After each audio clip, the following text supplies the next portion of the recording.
Lord, I need your guidance today. Panginoon, maraming salamat sa araw na ito. Maraming salamat at lagi kitang kasama. Kaya nagiging safe ang lahat. Kaya nagiging magaan ang lahat.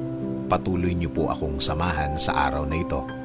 Panginoon, kailangan ko po ng inyong biyaya ngayon. Kailangan ko po ng blessings niyo sa araw na ito. Kailangan ko po ng inyong provision para sa akin at para sa aking pamilya. Para sa malaking tulong niyo sa akin, Lord. Sa mga nagdaang mga araw, Lord, naging mabigat ang aking mga araw. Naging lito at di ko na naman alam ang aking gagawin, Lord. Pero alam ko, magiging okay na naman ang lahat. Alam ko, Panginoon, kahit na ano pa ang pinagdadaanan ko, kapag kasama ko kayo, lagi kong makikita at mararating ang inyong plano sa akin. Ang mga gusto niyong gawin sa aking buhay na makakabuti sa akin. Kaya ngayon, Lord, dasal ko po na pagaanin niyo na po ang aking sitwasyon ngayon. Bigyan niyo po ako ng wisdom para mas maintindihan ko po ang aking pinagdadaanan ngayon.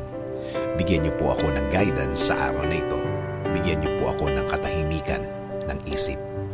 Alam ko po, Lord, na hindi na magtatagal, mararamdaman ko na po ang inyong kamay na gagalaw sa aking buhay. And I am willing to submit. I am willing to offer my day today to you, O Lord. Alam ko po kapag kasama ko kayo, kasama ko ang inyong mga blessings. Alam ko po na kasama ko ang mga solusyon sa aking buhay. Solusyon na magiging sagot sa aking mga nararanasan ngayon. Kaya Lord, patuloy niyo pong pasukin ang aking buhay. Patuloy niyo po itong lagyan ng katahimikan. Gawin niyo po sa aking buhay ang magandang plano ninyo. Alam ko po na kapag ang plano ninyo ang mangyayari sa aking buhay, ito ay magiging tama. Ito ay magiging tahimik. Lord, itinataas ko din po ang aking bayan. Patuloy niyo pong i-guide ang aming bansa. Patuloy niyo pong i-bless ang mga namumuno sa aming gobyerno. Make them safe and make them wiser every day.